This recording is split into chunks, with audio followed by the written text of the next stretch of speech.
Lake Eola, Downtown Orlando. Quem nunca veio pra cá não sabe o que tá perdendo. Todo mundo que veio sabe que aqui tem bastante coisa pra fazer. Outdoors, a gente também tem um Farmers Market, mas também tem outras coisas, como a parte de gastronomia e bebida. E hoje eu vim aqui no Lake Eola conhecer exclusivamente a Persimmon Hollow, uma cervejaria que fica situada exatamente aqui, no coração de Downtown. Vem comigo que eu vou mostrar pra vocês como todo o processo é feito e degustar um pouquinho de cerveja, porque ninguém é de ferro, não é mesmo? Bora lá!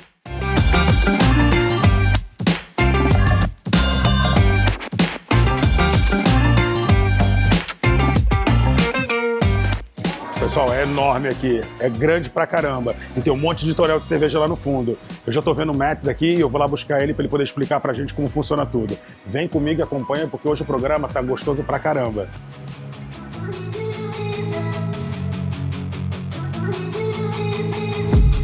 I've been dreaming on in my head like I've seen it. A life worth living is a life with meaning. I'll do what I love till my heart stops beating. I'm feeding this demon. Pois é, pessoal, a gente está aqui dentro de onde se produz toda a cerveja feita aqui na Persimmon Hollow, em Lake Eola. Quem vai andar comigo aqui agora, na verdade, é o Matt Morrison. O Matt vai entrar dentro e vai explicar pra gente como funciona cada passo da produção da cerveja que eles fazem aqui, diretamente de Downtown Orlando. Welcome to Persimmon Hollow Brewing Company at Lake Eola in beautiful downtown Orlando, Florida. This is Matt Morrison, the brewer here at this location. I'm going to walk you through the brewing process and how we make the beautiful beer here at Persimmon Hollow. Come on. All right, so at the start of the brew day, we'll have our malted barley and other grain that we're going to throw into this mill here.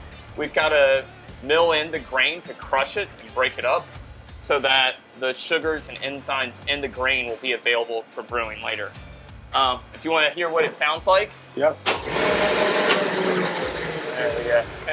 That's nice. And Matt, explain me something. Like, so you're building up the sugar right now, right? Yeah.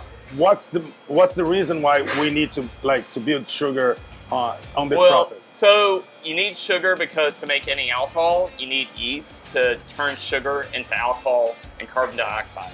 And right now, the grain has sugar in it, but it's not available yet for the yeast to digest. They need very simple sugars to turn it into alcohol. You can't just throw a large starch like potato or anything like that in there. It's got to be broken up into smaller sugars and simple sugars to basically make sugar water. So that's the yeast food. So we start with the food. Okay. Yeah, exactly. Perfect. Yeah. All right, so let's walk through the next process. All right, perfect. Yep. So the next over here, let me move this stuff. So we've got let me just move this one. Yeah. We've got the mash tun. The mash tun is where we take all that grain. It's going to move over here to this vessel that we call the mash tun. As it comes in, it's going to have water hitting it. So that mixture of water and crushed grain will be heated up to about 150 degrees Fahrenheit, give or take. And at that point, the enzymes in the husk of the grain can break down the sugars in the malt to make simpler sugars for the yeast to digest. So, if that makes sense. And if you want to take it, it's tight quarters, but it's a pretty cool view here. While we're mashing, we'll have these rakes going, and these rakes will kind of mix in the grain and the water so that we have the same temperature throughout and that the grain is kind of evenly mixed throughout the whole mash tun. It's really nice. Yeah. And so just imagine that there's tons of water and grain falling in here while those rakes are spinning around and around. You can also get a view of it from the door there. I can open that up. All right. So you can look inside. Cool. All right. So you'll notice while we're mashing in, there's a bottom to it that has slits in it. That's called the false bottom. And that's to keep our grain from getting stuck in the sugar water that we're making here. And then eventually we'll do something called vorloffing. It's running that sugar water from the bottom of the tank back up through the top. That'll help clarify the beer and make sure that no grain is stuck in our sugar water that we're making. And the sugar water is called wort, and so it has it's very concentrated with sugar, very much full of simple sugars that the yeast can then digest. Yeah. And this is called a wort grant. So while we're boil offing and kind of circulating that wort, we can tell what it looks like. We can make sure that we're not pulling too quickly or too slowly. It's a very nice wort grant too. Most systems don't have one like this. Yes. Yeah. All right. Cool. And then, so once we're done with mashing, and mashing is sort of like making tea, and that we're having that kind of middle temperature of around 150 degrees. Well, next, to make it a product that'll last a long time, we have to boil it. So that way it sanitizes it. It'll be completely clean. And also, when we're boiling, it allows hops to have acids pulled from them to help bitter the beer a little bit. Right. So it's not too sweet. So we'll transfer over here to the boil kettle. And the boil kettle, we'll bring it up to boiling, 212 degrees Fahrenheit, 100 degrees Celsius. And while it's boiling, we'll throw in hops to help make the beer more bitter and more balanced, because without that, then it's going to be too sweet. It'll be very sweet sugar water. So that helps with both those, with preserving the beer and help making it bitter through the addition of hops. Yeah. And you can have a look if you want to come on up. Cleaned this yesterday. Yeah, it always looks kind of dirty, but that's just how. No, it's not. I work in the kitchen. Oh, okay. Yeah. Yeah, he said that you brewed one yesterday. Yeah. Oh, well, cool. a night. It was today. Oh. Yeah. Today yesterday. So how many gallons do you do here? So the most we can get, what we can get up to, is about. So before the boil, we reach the boil kettle, or when we get into the boil kettle, we'll be at most 8.5 barrels, and a barrel is 31 gallons. So that'll be somewhere around 260 gallons, 265. Okay. At the start. Now another thing boiling does is you're losing water, and then that way it's concentrating the wort to make it an even higher starting gravity, even more concentrated, to make it a higher ABV beer, higher alcohol beer. So that's a third thing that we're doing in the boil pot. So we're talking about like 3,000 beers can come out from here. Yeah. Well, let's see. But you're going to lose some volume from boiling off. So you'll get down to about, in this system, 250 gallons or less. And sometimes for an imperial beer, it will be less to make it more concentrated. To make it more concentrated. Yeah. So 250 gallons divided by 12-ounce can of beer. That's it. So Matt, tell me something, because I think people here are super curious. Ele vai me explicar agora qual é a diferença entre o grau alcoólico, que é o chamado ABV, que é o alcohol por volume, né? Que é o quanto tem de álcool por cada volume de cerveja. Então ele vai me dar uma aula aqui um pouquinho bem rápido sobre como que funciona o alto ABV e o baixo ABV. Qual é a cerveja mais simples, qual é a cerveja mais concentrada, qual é a cerveja mais forte, qual que é mais fraca. So explain me a little bit more about ABV, because people are curious about knowing, like, they don't understand. They see their numbers over there and they say, what's ABV? All right, alcohol by volume. So it's a percentage of alcohol in the beer.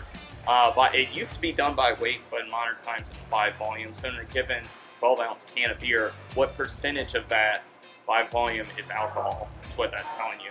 Now, the way we measure it is we'll have a hydrometer, and at the end of the brew day, we're measuring how much sugar is in the wort, in that sugar wort that we made.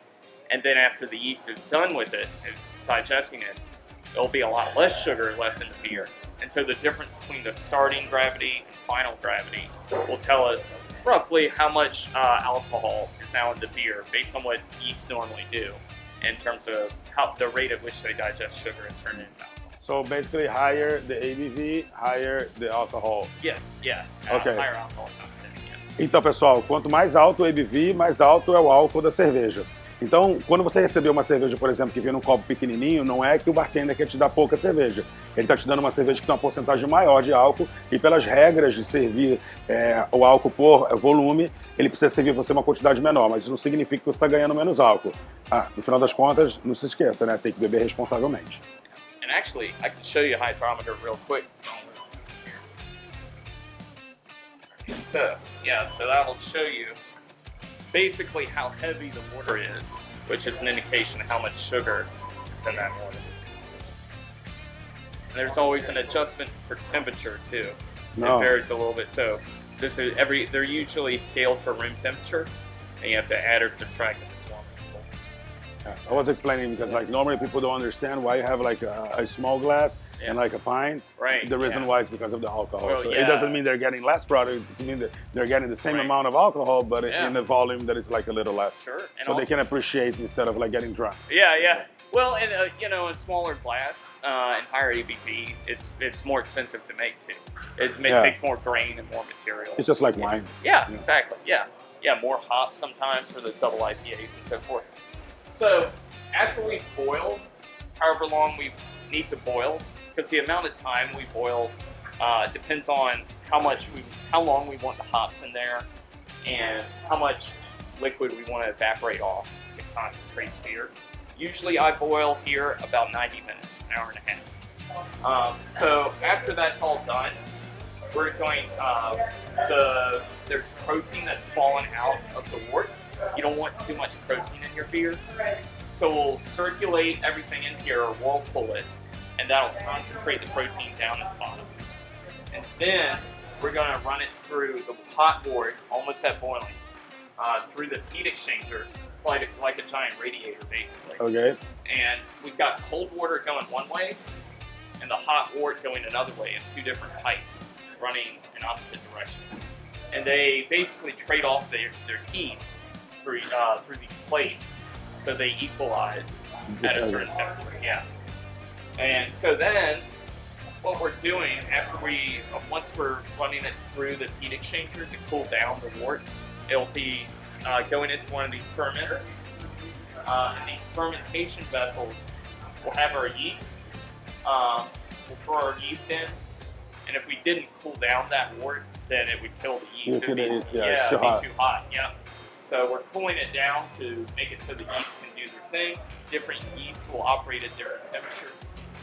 And then over the course of a week to 2 weeks, they're going to turn that sugar wort into carbon dioxide and alcohol.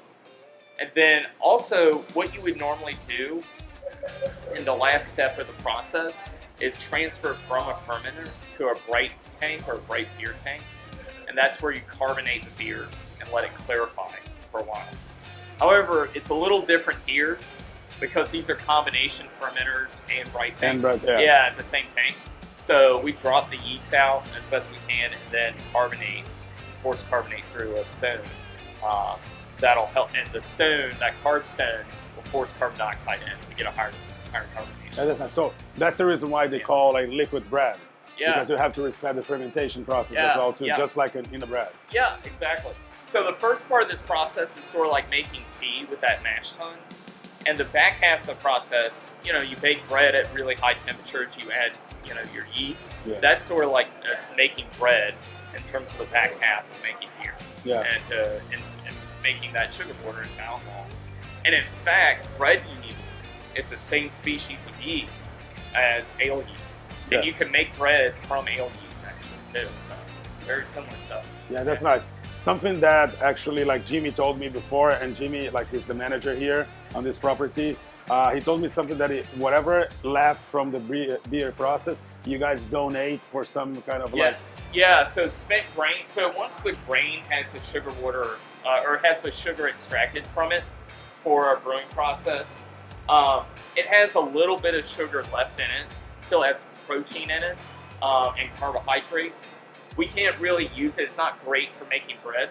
So we donate that to local farmers who come and get the grain for us. Nice. And it's good because it cleans up the mess for us. And so that's good for us, and it's good for them because it's free grain for their animals. Yes. So, and they love it. The animals love getting into it. I can't imagine why, right? Yeah, exactly. Yeah. Hasn't been fermented yet. But yeah, the sugars are in that spent grain, even though it's lost a lot of sugar, because we've kind of opened up that grain and cracked it for going and so forth, It's really fragrant, and the sugars that are left, animals can tell that they're there. Yes. So they're really attracted to it. Yes. Microbes are attracted to it too. If you leave it overnight, it'll start smelling bad for bacteria. For bacteria. Yeah, so it'll start souring it naturally. Okay. Yeah. Roman, thanks so much for driving. I know you have a lot of stuff to do right now. Like, it's super busy. You took time to talk to us over here, like in Booth Avenue. I appreciate, Matt, and we're gonna try some of your beers, right? I think like you have some of the locals you do here, right? Different from other locations. Yes, yeah, there are a bunch that we do only here, and then some we get from DeLand, from our mothership location, our main location too. So it's a mixed bag. Ok. Então, pessoal, a gente vai agora começar a experimentar as cervejas que ele faz aqui nessa unidade de Lake Eola. A Pessamon tem outras cervejarias em volta da Flórida. A primeira começou em DeLand, que eles chamam de Mothership, e aqui é uma parte da cervejaria. Porém, nessa cervejaria, esse brewmaster faz cervejas exclusivas para o Lake Eola. Então vamos lá experimentar que cervejas exclusivas são essas e quais são os aromas e sabores que ele vai apresentar para a gente. Vamos lá. Pois é, pessoal, agora é a parte mais legal, é a degustação de cerveja. Então eu trouxe para cá 4 tipos de cerveja. Uma cerveja sour, que é a cerveja mais azedinha, um pouquinho mais cítrica, que mexe um pouco com suas papilas gustativas aqui atrás. Na sequência a gente vai experimentar uma IPA, que é uma cerveja um pouco mais forte, a queridinha de todo mundo, que é um pouco mais amarga. Vamos pular para Honey Wheat, que é feita também com um pouquinho de mel, é mais adocicada, mas inclusive muito refrescante. E termina com a Porter, que é uma cerveja mais forte, mais encorpada, uma cerveja preta para quem gosta. Eu me despeço de vocês hoje, diretamente aqui da Persimmon Hollow, no Lake Eola, Downtown Orlando, e a gente se vê no próximo episódio. Vamos lá!